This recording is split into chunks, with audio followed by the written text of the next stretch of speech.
Armchair Explorer is a part of the Voyage podcast network.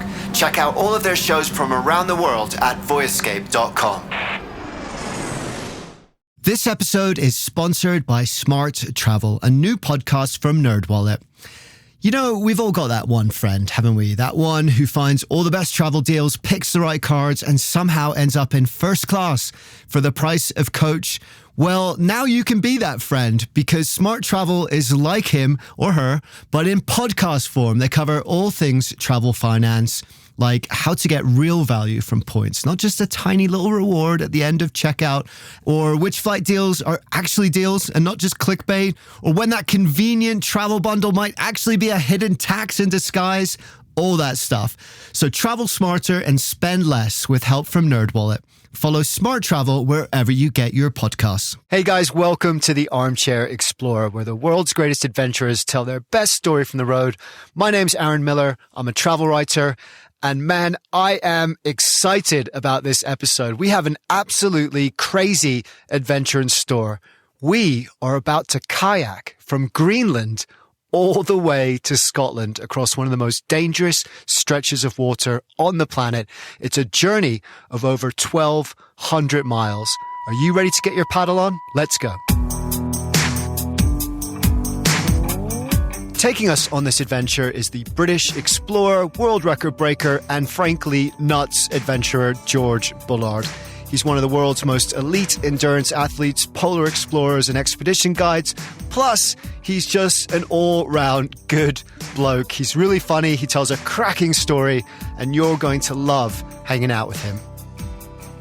So George has done some crazy things in his life, some amazing things. At the age of 14, he swam across the English Channel in freezing water, and then after that, added in a swim around Manhattan and Lake Zurich for good measure. At 19, he completed the longest unsupported polar expedition in the world. We're going to hear more about that. And since then, he has completed dozens of other expeditions all over the place, from Svalbard to the Amazon. He is the real deal. But the story he's going to tell us today is perhaps his boldest, craziest expedition yet.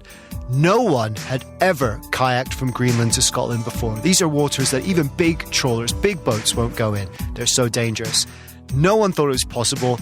Most people thought he would die trying. And as we'll see, he came pretty close. But in undertaking this perilous mission, he was also going to help solve a 300-year-old mystery, the mystery of the Finmen. And we're going to hear more about that soon too. It's an amazing adventure and he tells it really well. He even throws in a pretty good impression or two along the way. So please go and connect with George right now. His Instagram and Facebook is at George Bullard Explorer. And he's an amazing guy to follow because not only does he post incredible high quality imagery of his expeditions, they're really fun to follow along, but you can also follow in the outdoor madness of his normal life, such as delivering a cake to a friend by horse, going for a run in his boxer shorts in sub-zero conditions, and just taking cute photos with his little puppy Treacle. But the other reason why you should connect with him is why he's doing all this. George is on a mission to rewild humans, to reconnect us to the natural world, and I know how important that is to all of us in this community. So with that in mind, if you're wondering what your next trip should be, let me tell you, it should be with iGo Adventures. That's www.igoadventures.com. George set up this company to curate one-of-a-kind adventures with purpose in the natural world. He will personally make sure that your dream trip comes true. And let's be honest, that's pretty cool. An adventure designed just for you by one of the world's greatest adventurers. Check it out, igoadventures.com. And also check out his website, georgebullard.co.uk, where you can book him for motivational speeches, and you'll hear in a minute how good he is at that. And you can also check out one of his other cool projects, City Camping, which does secure pop-up campsites to get urban kids outdoors. It's an amazing project, and that website is city-camping.co.uk.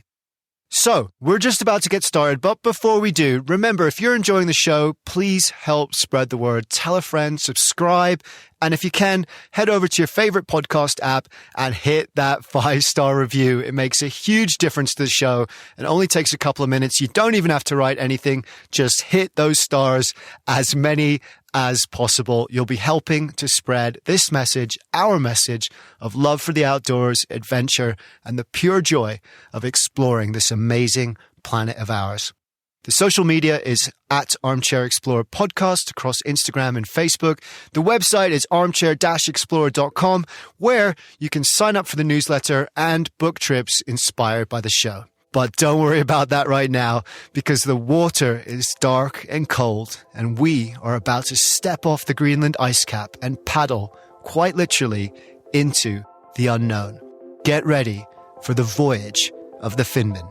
But first, let's hear about that first big Arctic trip which made George's name. So the first big trip I ever really did, it was a trip organised by British School Exploring Society, that was then, now British Exploring Society, and they just do amazing things with young kids. I left school, then went down to Antarctica, and it's phenomenal.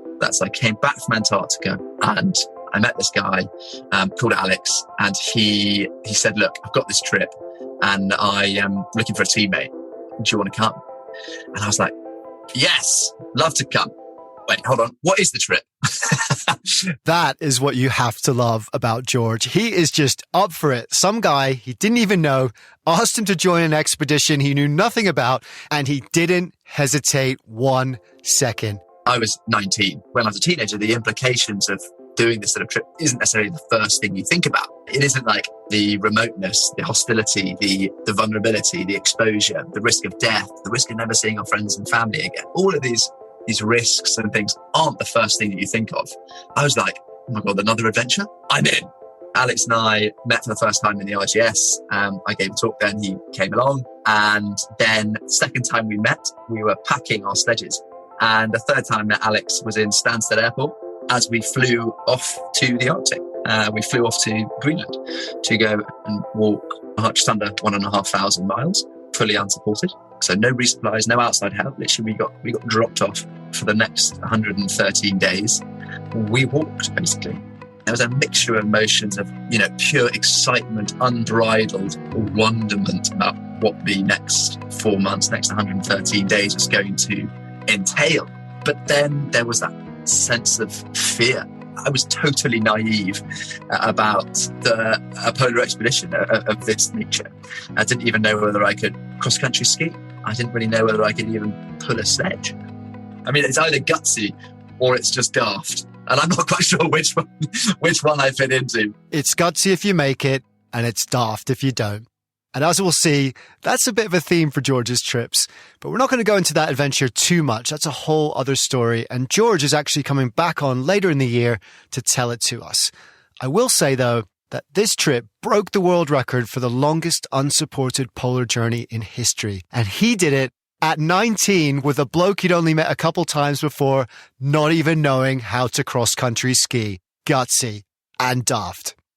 After university, he became an expedition leader. He set up I Go Adventures, traveled the world many times over until eventually he came across a book called Searching for the Finmen by Norman Rogers. I'll link to it. You might be interested to read it at the end of this episode. And inside that book was a mystery, the mystery of the Finmen. And once George read about it, he was hooked. The book documents this story. It was back in 1728. So it was simply people from other places were landing on the northeast coast of Scotland in kayaks.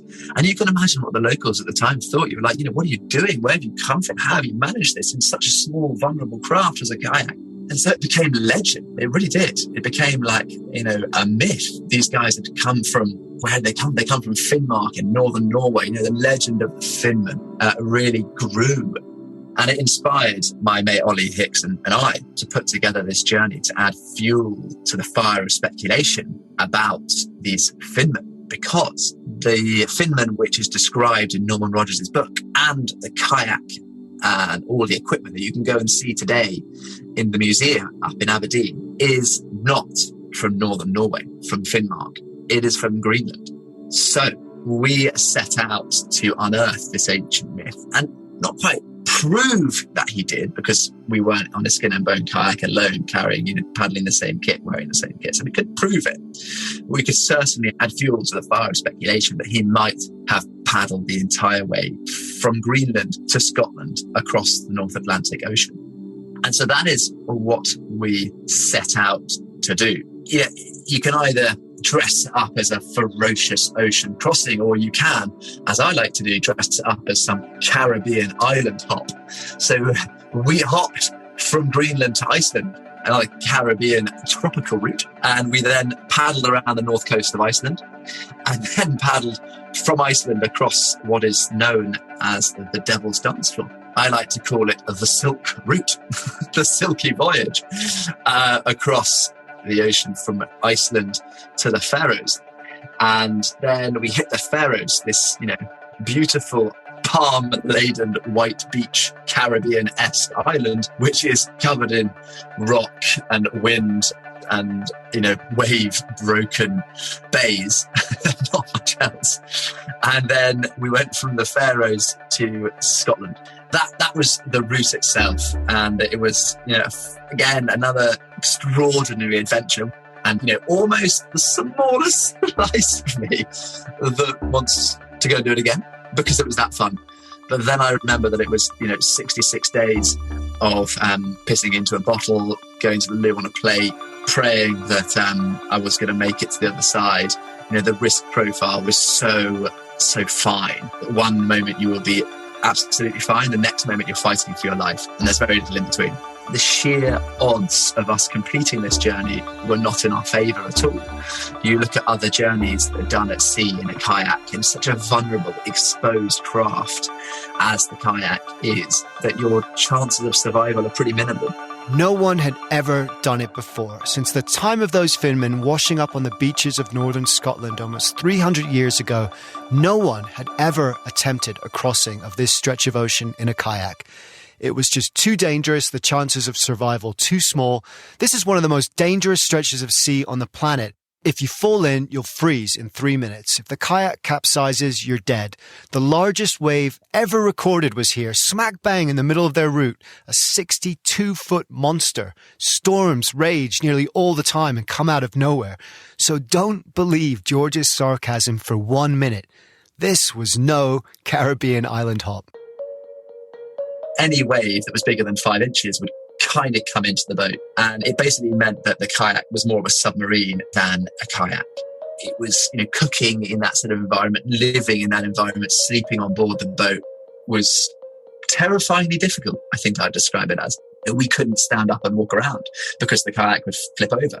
There was no dry space. We didn't have like a cockpit at either end to get into to sleep and to rest. We literally couldn't move. When you leave land, anything that's sort of out of your arm's reach is inaccessible, unless you put yourself in big danger.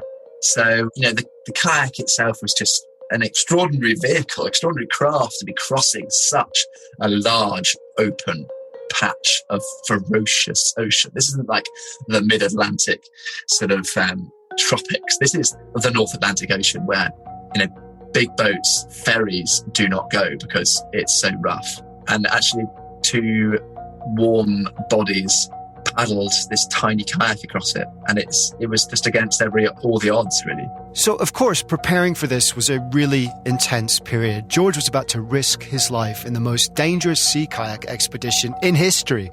All he was doing was preparing, getting ready, training, or something like that. Actually, I had never kayaked in an ocean before. The only kayaking training I'd done was in London, commuting along the River Thames in a blow-up kayak. Wait, what? Commuting to work on a blow-up kayak on the River Thames? He's not even joking. I will post photos of this, so do check it out at Armchair-Explorer Podcast. He is literally in a suit, kayaking down one of the busiest urban rivers in the world. It's bonkers. But George says it beats the hell out of the smelly armpit cram of the London Underground in summer, so perhaps he's onto something. But that's not even the point. The equivalent of preparing for this expedition by kayaking along the Thames is the equivalent of preparing for an Everest descent by walking up to your second-floor bedroom with a backpack on.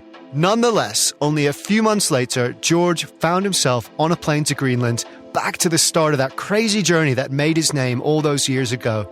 But this time, instead of heading off on foot across the ice cap, he was heading in the other direction, east, with a paddle in his hand and a prayer on his lips. The adventure was about to begin. So when I got to this precipice, that was the moment when we lowered this kayak into the water just off the Greenland coast, at the edge of the ice off Greenland, and sort of jumped inside it. It was, again, that mixture of excitement, what lays ahead. And there was a mixture of regret, having just got out of a perfectly serviceable, warm environment where there was food on hand and everything was perfect, to getting into a kayak where I just couldn't stand up, couldn't walk around. Going to the loo was just a nightmare. Everything was a complete nightmare on board, really. I was scared almost for my life. Suddenly, with this black polar ocean beneath you, and the ocean was black, it was dark, it was aggressive, it was sinister, it was freezing. And, I was at the back of the kayak, I was steering, navigating my way through these icebergs. And it was just deeply concerning when the sailing boat, which dropped us off at the edge of the ice, disappeared over the horizon. Suddenly you feel alone and you feel unbelievably scared for your life. Yet on the flip side, I've never felt commitment like it. You paddle to the other side, or you die. You paddle to the other side, or you die. Quite a binary choice, that, but it just shows you how committed they had to be. There were no second chances, no options to turn around, no support crew. You paddle, or you die. That became their mantra, and it was something they would be telling themselves for a long, long time. The first leg was 150 miles due south from Knighton Bay in Greenland to the northwest tip of Iceland. They would paddle for 18 hours straight, put out inflatable airbags on either side of the kayak to stop it tipping over, zip a cover over their cockpit, try and get a few hours kip, which is impossible, and then back at it. 60 strokes per minute, 3,600 strokes an hour, almost 200,000 strokes to get to the other side. We were quite far north. And especially at the beginning of the journey, it was actually 24-hour sunlight, which was, I guess, a real blessing. And then as we kind of got further south, and obviously later into the season, into September, when we actually finally landed, it was obviously very dark. The nights were very long and they're very scary, very disorientating. And when you're tired, you start hallucinating and seeing things on the horizon, which definitely aren't there. But the more we progressed towards Iceland, I think the more I brought myself back into the moment and was very grateful for being fed, watered and warm. We had just paddled a kayak from one country to another across the Denmark Strait, something which, never been done before. Probably, yes, if anyone's got any sense, would probably be never done again. But the fact was, we'd done that and there was no passport control. No one sort of checked us, scanned us. No one told us to fasten our seatbelts or where the emergency exits were. We did that totally under our own steam. And that was an incredible experience. We arrived into Hornvik Bay. Hornvik Bay is a deep bay on the northeast coast of Iceland in a nature reserve called the Hornstrand Inn. There are no cars. There are very few humans go there. It's very remote. And the best way to get around there is by sea, by boat. And we just paddled into Hornvik Bay, which is one of the largest colonies of Arctic foxes anywhere on the planet. It's a very deep bay. It was surrounded on either side by these huge cliffs, which are alive with birds. And when I say alive, I mean bursting to the brim. It is like a chorus it's like a perpetual chorus of football hooligans never draw breath. That's probably the best way that I can describe it. And at the very back of this bay is a black sand beach. Suddenly you look off the side of the kayak, there is hard ground. And it's like that feeling suddenly of safety, of security, that you've made it. You've reached dry land again. It is like realizing that you can live again. They crawled up that beach and collapsed. Their legs could barely work. They'd been cramped into the kayak for so long. Tired, wet, cold, but grateful for being alive. They pitched a tent, made a campfire, and slept. Felt the ground beneath their feet, that security, that relief from having made it across the first difficult leg of the journey, from having lived. But soon it was time to set out on the second leg, an absolute marathon 440-mile paddle across the north coast of Iceland. The north coast of Iceland is like a crocodile's teeth. So it's got lots of peninsulas that poke out the north coast.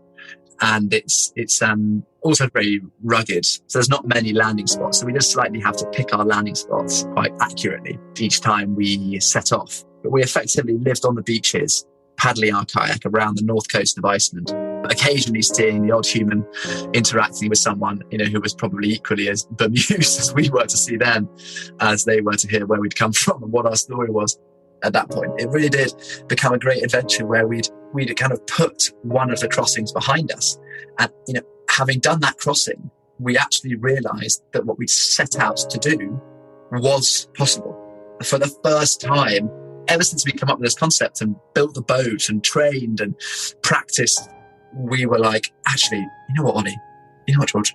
This expedition could be possible. We might not die in the next 6 weeks. Our emotions were really high. Our morale was great until we got smashed by another storm, of course.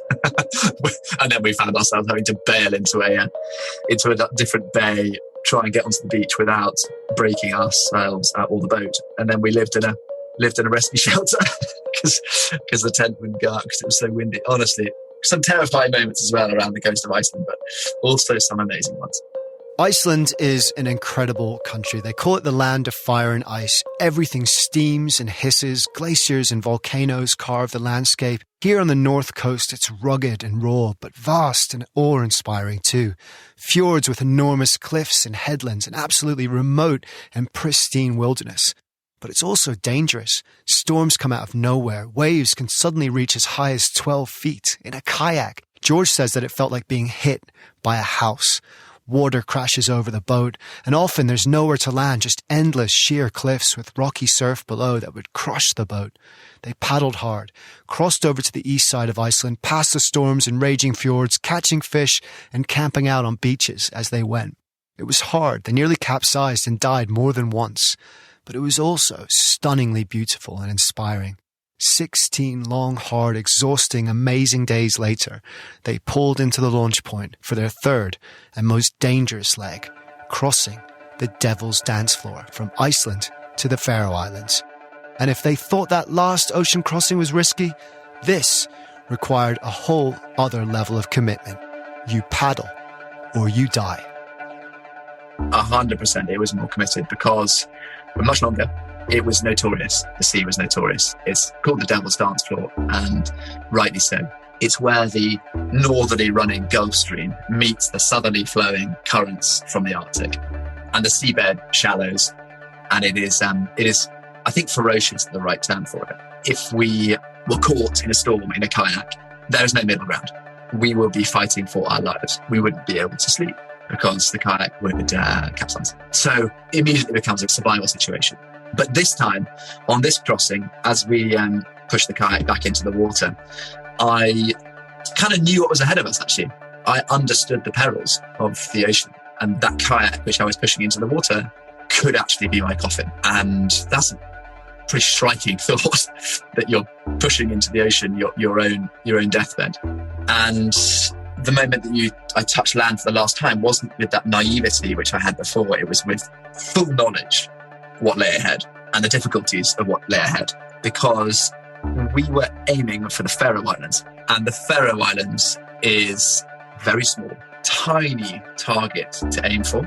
They were so small. But not only that, they are the north coast of the Faroes, where we were aiming for, is actually mostly vertical rock, which comes out of the ocean and goes up to approximately, 400 or 500 foot. So there was no landing spots there. We had to aim for a tiny beach tucked in behind one of these bays called Tjornvik Bay.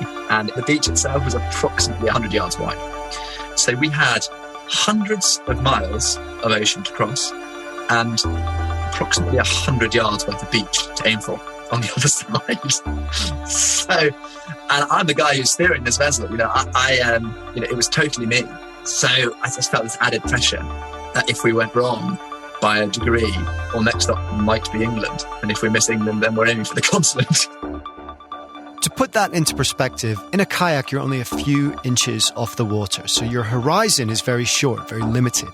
So for George to hit that tiny beach 300 miles away across a vast and disorientating ocean, is like trying to find your way through a maze in the dark when you can only see a few inches in front of your face. And if you get lost, well, George is right. That kayak could be your coffin. Because what he doesn't say is that the crossing to the Faroe Islands would take them 6 days, but they could only get an accurate weather forecast for 3. So for those final 3 days, they were rolling the dice. Anything could happen. They really could be paddling out in their deathbed. And in fact, it very nearly was. So we touched land for the last time and we headed for the horizon, over which we hoped existed the Faroes, over which we hope existed our survival. I remember that day very clearly because it's very foggy, actually.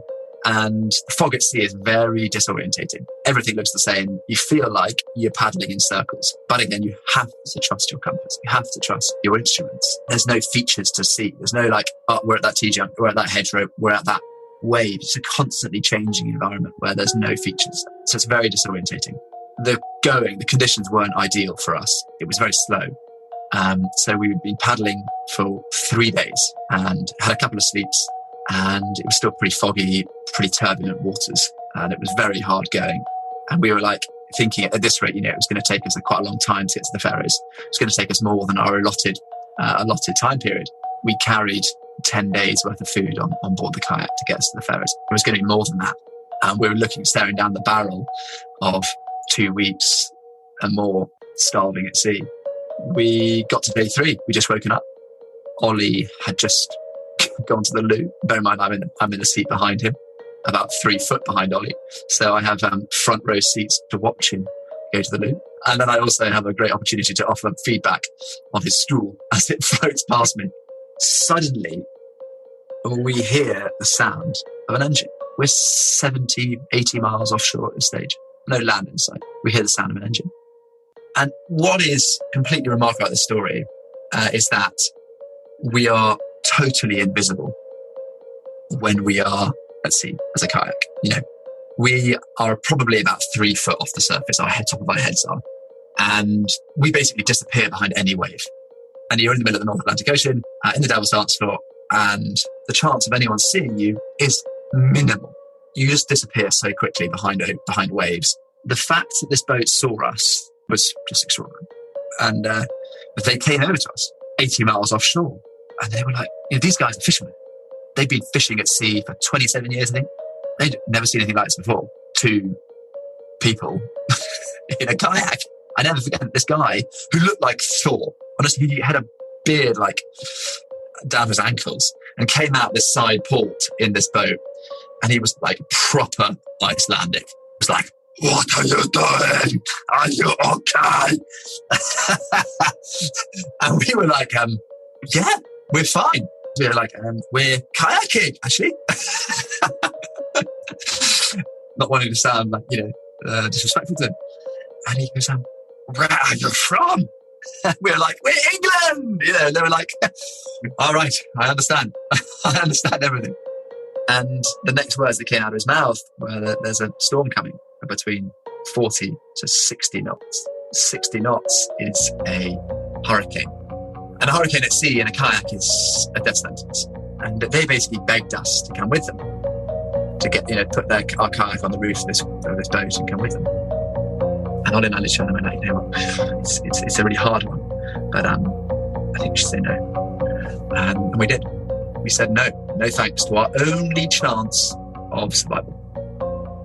We paddled on towards the horizon, carried on, and they went back to their fishing. They motored off back in the other direction where they came from. In my head, I was like, what the fuck have we just done? 2, 3, 4 hours passed, and we'd paddle over the horizon. They go back to their fishing. And suddenly, we hear the sound of another engine. These guys came back to find us. The chances of them doing this twice is next to 0.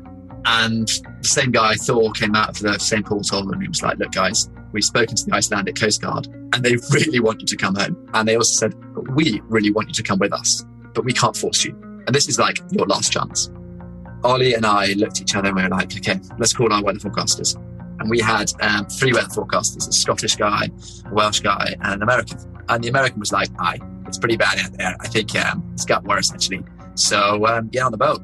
the Scotsman was like, "Aye, pal, it's pretty bad out there. Probably shouldn't have left in the first place, but get on the boat. Right, be good. Get on." Anyway, the Welsh guy was like, "Aye, no, don't you worry, pal. Just crack on. Be all right." We had 5 opinions, including all our 3 weather forecasters and the Coast Guard and the fishermen. 4 of them said get on the boat. So we accepted their offer and lifted our kayak onto the roof of their boat. And we lived like Icelandic fishermen for the next week. Laying 10 miles of fishing line, 20,000 hooks, catching cod in a sustainable fashion for the UK shelves. And it was a remarkable experience where these guys plucked us out of the ocean and we had front row seats to watch the storm unfold in front of us. A storm which would have maybe killed us. Led to a extraordinary adventure where, I enjoyed every moment of living like an Icelandic fisherman and made some great friends in doing so. That is one of the most amazing stories I have ever heard. They said no. These fishermen, out of the blue, like a miracle, appear from the fog to rescue them, to tell them there's a hurricane coming, which is a death sentence. And they look at each other and are like, "Nah, I think we're good," which is just crazy. But then, to be found again, to be rescued again, is maybe the luckiest survival story I have ever heard. It's called The Devil's Dance Floor, but he obviously liked their moves because someone was watching out for them that day. They lived on board for a week, earning their keep, working with the crew. And by the way, just as an aside, I love George's impressions. I think they're brilliant. But did anyone else think that Icelandic fisherman turned a bit Yoda at the end? Anyway, after that week, the fishermen dropped them back on land, back on Iceland where they started, and there they waited for the weather to improve, and waited until eventually the devil gave them a window. The summer season was nearly over. It was now or never. One thing I remember from that crossing was like deep, dark, aggressive, squally clouds. And there was one night the sun was setting because at this stage it was getting dark. The nights were very sinister at sea, very silent, very quiet. These dark squalls were all around us.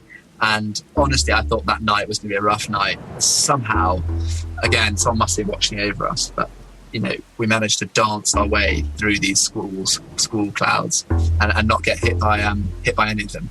The next real emotion I remember was seeing the Faroe Islands appear over the horizon.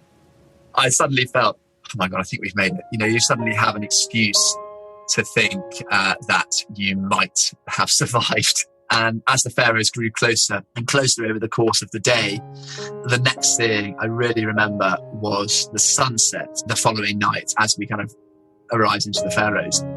And it was the most beautiful but aggressive sunset. The sun was setting over our track where we'd just come from. And it was like full of deep reds, vibrant oranges, and like punchy blacks in the sky. It was really dramatic. And it just said to me, I just thought in my head, that we just crossed the devil's dance floor. But that sunset is the devil telling me, you've crossed it this time, but never come back again, because it will not end like this. There's a lovely moment in the film of this expedition, the Red Bull film, which I'll link to on the episode page of the website. When they land in the dark on the Faroes, they've done it. They've crossed the hardest section of water. They'd hit that tiny sliver of beach. They'd dodged the storms. They'd rolled the dice and won. And George just lets out this awesome primal cheer. Yes, come on. And then he's just like, never bloody doing that again. Which is fair enough, because the devil had let them pass. But the devil also had a few tricks left in store. We had to wait quite a long time for a weather window from the Faroe Islands. It was getting quite late in the season. It was pushing into September. At this point, the weather windows become fewer and further between them, but also shorter. So at this point, it was becoming a bit of a race against time as to if we were going to complete this journey in one season. And, we ended up living on the Faroe Islands for the best part of 2 weeks, 3 weeks. They're just such an amazing people. We live with this guy called Barty, and he's just a guy I need to go and see again. And they give him a big fat hug because he's just such a nice man. He welcomed these 2 smelly, hairy kayakers into his house with open arms. And that generosity is phenomenal. And we were ready to go, waited for 3 weeks, and finally had this, what we thought could be a weather window, and we're like, let's go for it, let's go. Ran down to the beach, touched land for the last time. I realised what was happening here again. I was like, oh my God, this is totally terrifying. So I took a massive gulp of water, to try and overhydrate myself, because I thought, well, if I drink my own pee for one day, I then get an extra day out of not carrying any extra water. Genius. Is it genius, though? I mean, you hear stories of people surviving in the desert by drinking their own pee or whatever, but that's an act of desperation and survival. To pre-plan to drink your own pee is something else altogether. But actually, there was a kind of gross logic behind it. Being at sea is a very dry place, right, weirdly, because there's so much salt water around you, but you can't drink salt water. So you have to drink fresh water, obviously. And we didn't carry with us desalinated because they're heavy, they're cumbersome, they are inefficient. So we just didn't carry it. We just thought we'd bottle fresh water in bladders and carry that. And so we had a limited supply of fresh water. So I was like, when I leave land, I overhydrate. So I, knock back 2 or 3 litres in the space of an hour. And then as soon as I need to pee, I'll piss into a bottle. And it's mostly water anyway.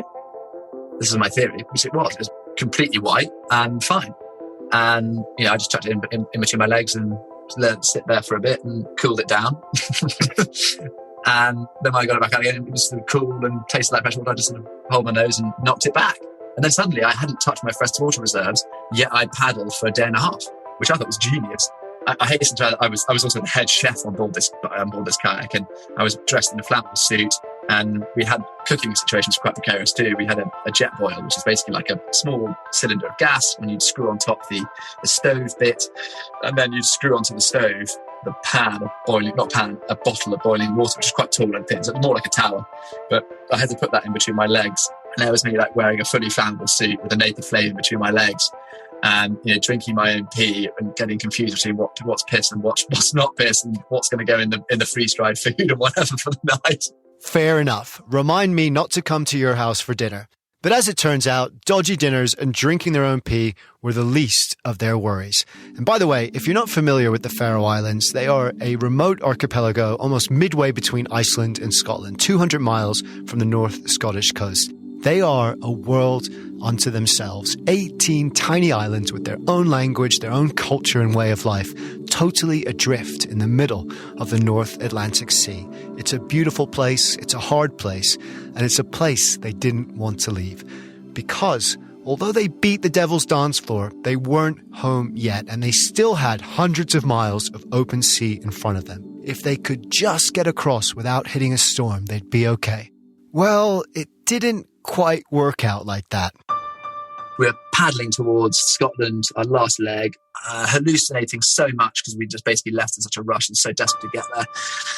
And we were so tired, then finally collapsed after like 3 days of paddling, non-stop, no sleep. And fell asleep on our boat, woke up, and I genuinely thought we floated into a bay. I could hear these waves crashing around me and that we were going to be marooned on these rocks. And I was like, Ollie, wake up, wake up, wake up, wake up! Anyway, it was fine because it was just a pod of dolphins breathing around us. It sounded like waves crashing onto the beach, onto the rocks. I was like, okay, we're fine, don't panic. Anyway, so already this leg of the journey was a bit fraught with with stories and situations. Needless to say, then when we checked in with our weather forecast guys, they were like, we've got a huge storm coming. We think you should go to this place called North Rona. North Rona is one of the most isolated rocks in the British Isles. It's approximately 60 nautical miles from the north coast of Scotland. And there's no food and no running water. And there's nowhere to land a kayak, really. It's pretty rocky. Ollie and I paddled straight there as quick as we could. And 3 hours after we landed, this storm, bam, hit. Honestly, if we'd been at sea, we'd have been buggered. We'd have been done, for sure. It was force 9, force 10, proper nasty storm. And we were crouched on this rock precariously in the middle of the Northern Atlantic Ocean with no food and no running water. So Ollie and I were like, right, situation report. We have 2 days worth of food, which we need to get to Scotland. We have no water and no food. Good. And a storm, so we can't go anywhere. So we basically set about going around this tiny island collecting food. We lived off crustaceans, limpets, bits of seaweed, even seagulls, basically anything that we could find. Remarkably, on this island, there's actually also a grey seal colony. And every summer, scientists go out to this island to study this colony because they're quite remote, pretty special, pretty isolated. And because of this, there is a hut. Yes! So we lived in this hut. We had a wind-up radio, and I rigged up this like extra long aerials, and we listened to BBC Radio Scotland, which was truly bizarre when you're on this deserted island in the middle of the North Atlantic, 60 miles from Scotland, and there's some beautiful person on the end of the radio being like, "Aye, there's some pretty bad weather happening on the Forth Road Bridge, terrible queues going around the Firth of Forth." And I was just like, oh my God, this is dreamy. It's such a difference in perspectives and situations. They were there for 6 days, hunting and gathering to survive as gales blew and tore up the ocean all around them. It's an unbelievably exposed, tiny piece of rock, just so vulnerable. They survived on a diet of whatever they could find, BBC Scotland traffic reports, and half a bottle of whiskey left over in the bothy. That must have been the best drop of their life. Until finally, the weather cleared, they got back in the boat, and the end, a 15-hour crossing now, that's it, was finally in sight. I was almost upset to leave this paradise island where there was no other humans, and it was just a beautiful existence where Ollie and I completely existed in absolute harmony with the environment. We only ate what was on offer. It felt like a different world. I felt like I was leaving one beautiful world and paddling towards another world which I might not necessarily love as much or take away as many memories from. But of course, I was super looking forward to seeing people. And we were, Ollie and I were very confident at this stage. We were very happy paddling this kayak across the water. Even just put it in perspective for this journey, kayaking from Scotland to North Rona is a huge distance. It's a huge paddle and not to be taken lightly. But Ollie and I were a little bit more comfortable at this stage, having just crossed the North Atlantic Ocean. So this last hop, I'll call it, seemed very manageable. It didn't seem too big or scary. And I really was then able to focus on finish line and what that might feel like too. For the first time on this long journey, it's something I try not to do too much to handle your mental side, is to not think about the finish line. But I sort of allowed my brain to get there. I remember seeing the lighthouse on the north-west coast of Scotland, right in the top corner, seeing the lighthouse and thinking that's like, I just followed that. That's just like a beacon of hope. So I followed that through the night. Of course, these emotions of like, have we actually just achieved this seemingly impossible feat, which really no one wanted me to go on. I think in their heart of hearts, everyone who had told this about this conquest, this journey, this adventure, this expedition, was probably worried about whether I'd return or not. Some people might have been more or less worried, but whatever. It crossed their mind. And I think there's also those people who said it wasn't possible, of course. And it was at this stage when I was starting to be like, actually, all those naysayers who said it wasn't possible, was starting to be like, I can forgive myself if I start to think this is maybe possible because I can see the finish line. And because we had such a long time in North Rona, people could see our tracker and people were like, oh my God, I'm going to come up. I'm going to come see you in. And we were like, yes, come to the beach to see us. This is going to be amazing. It is going to be like, we had time to rest at this stage, we had time to recuperate, and we had 60 miles to paddle and we just bash it out. And then we're straight into like hugs and a party, and we go to the pub that's in Balnakeil Bay on the north coast of Scotland. It's tiny, it's amazing. It's like a tiny quintessential bar on a small outpost in the UK. And it is just beautiful. And I go and spend every last penny that I have in my pocket. Anyway, we got to about 5 kilometres off the beach, and Ollie and I could see all of these bodies, all of these legs. All you can see is just like these vague outlines of bodies and legs. And I was like, oh my God, there's actually a crowd there. I'm not joking with you. There was actually a crowd of bodies and legs. And I thought, what? This is amazing. Who of my friends or who's done this for us? Who would do this for us? What a kind thing to do. How amazing. I'm so lucky to have my friend. And Ollie and I got a little bit closer, like a kilometre, and realised that it was a herd of Aberdeen Angus cows. Everyone else was there. It's just amazing. Just amazing.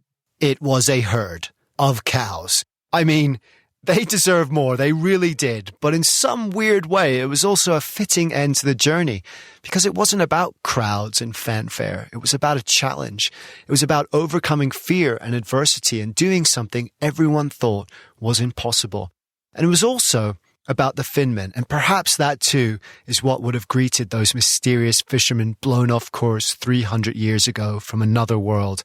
Not cheers and congratulations, just the simple joy of solid ground, of a hot drink and a dry bed, of knowing they had lived, they had survived.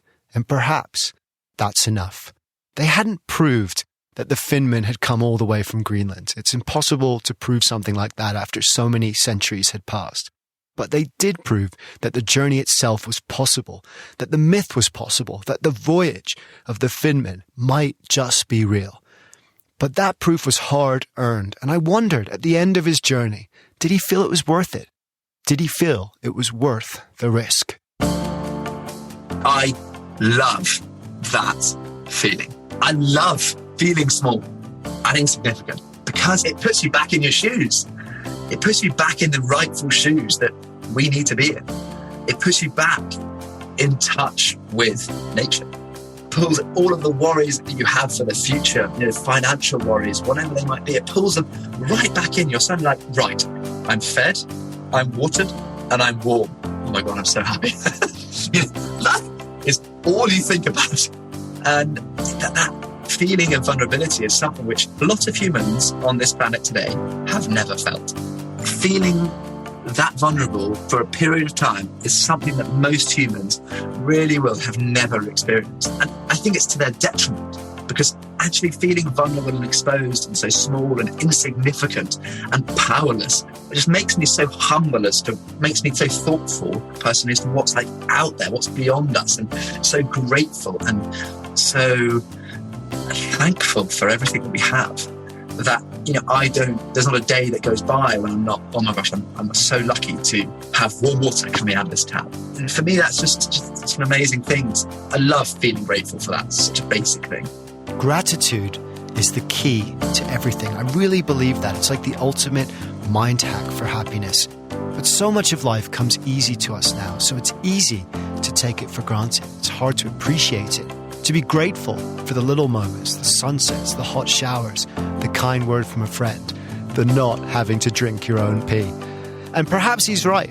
Maybe there is a relationship between gratitude and risk. Perhaps risk because it humbles us and makes us vulnerable. It's like a shortcut to gratitude, that by risking all we have, we can appreciate all we have too.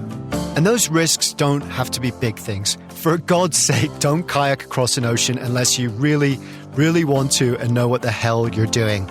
But by allowing yourself to feel insignificant and small, by putting yourself at the mercy of the vastness of nature in big ways and in small ways too, then we can perhaps understand our place in it better and be grateful for all that it provides.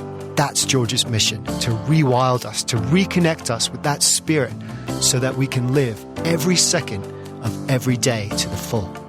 I think if there's a message that I'd love to leave you, I think it is twofold.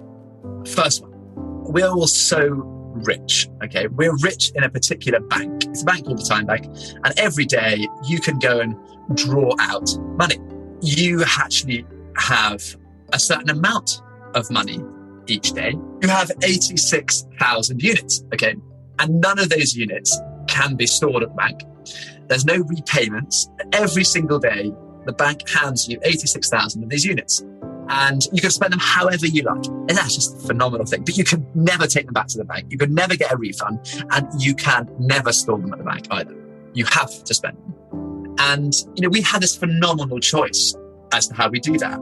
We're such a fortunate species to be able to choose how we spend those units. And I'm incredibly grateful for that. At the end of the day, if you find that, you've still got units left over, you haven't spent them, you've actually used these units of time incorrectly, because you actually have 86,400 seconds in the day to spend however you want. And that also equates to just the average person in the UK lives to 71 years old, roughly. And That equates to 25,915 days. And you on average have these days to do what you like with. The onus is on no one else apart from yourselves to do what you want with those days and to spend that 86,000 seconds how you want. No one else is going to help you spend those. And for me, that's always an incredibly inspiring or incredibly motivating analogy. And my second analogy is more of an acronym. It's my ABC of life. And it's kind of how I've lived all the time. A stands for ambition. I know that every single person listening has an ambition. That ambition might be anything under the sun. But you have to be B, a brave person to say, actually, this is a dream of mine. You need to be a courageous person and a brave person to say, actually, this is what I really want to do. I really want to do this. And I'm willing to sacrifice a lot of things. But you've got to be brave to do that. And C stands for carpe diem. And it's a Latin phrase. And carpe diem means seize the day. You have 25,915 days on this planet. And if you're not willing to seize it today, then tomorrow may be too late. You have 25,950 days on this planet. And if you're my age, you've lived about half of them already. What are you going to do with the rest? What are you going to do with those 86,000 units today? Make them count. Have courage. Seize the day. And remember, as the French author André Gide said, you cannot discover new oceans unless you have the courage to lose sight of the shore. Thank you, George. Thank you for taking us on this incredible adventure, this voyage of the Finmen. Please go and connect with George right now on social media. He's an amazing guy to follow, at George Bullard Explorer across Instagram and Facebook. And if this inspires you to take on your own adventure on sea, land, ice, or anything in between, then head over to igoadventures.com. That's igoadventures.com. And George will personally curate your next epic trip. And if you're very lucky, he may also be your guide for it too, though he promises not to do the cooking and not to mix up the bottles. His website is georgebullard.co.uk, where you can find out more about him and book him for motivational speeches. Check it out. I also want to give a big shout out to my man Ladler, who did the audio engineering and sound design on this episode. He's an amazing musician and up-and-coming producer. He writes awesome tunes and he's hilarious. Go check out his Instagram and TikTok. You will literally laugh your ass off. The handle is at Ladler. That's Ladler for both of those. So thank you so much for listening. Thank you for joining me on this adventure. We have lots more coming up, and your support means the world to me. Please help spread the word, subscribe, leave one of those 5-star reviews, tell a fellow explorer, or just someone who needs an escape. We are building a community of people who love the outdoors, who love adventure, and who love exploring this amazing planet of ours. And that's important, because the more we look for wonder in the world, the more the wonder of the world becomes a part of who we are. Dare to be truly alive. I'm Max Hartshorn, host of the Go Nomad Travel Podcast. Every week, I bring you a short 5 to 8 minute escape to somewhere unexpected. I cover the kinds of travel stories you don't hear anywhere else, quirky destinations, unusual adventures, and people who make the world endlessly interesting. If you love discovering new places but don't have time for a long show, these bite-sized episodes are perfect for your commute, your walk, or your coffee break. Join me on the Go Nomad Travel Podcast and explore the world in just a couple of minutes. If you want to travel more, ideally in luxury, but without the luxury price tag, this show is for you. I'm DeAndre Koch, and on Revolutionizing Your Journey, I use my unique vantage point as a financial advisor to break down exactly how my wife and I leverage credit card points and miles to fly business class, stay at 5-star resorts, and take bucket list trips for a fraction of the cost. Each week, I share real strategies packed with actionable tips and interview some of the smartest travelers in the game to help you revolutionize the way you travel.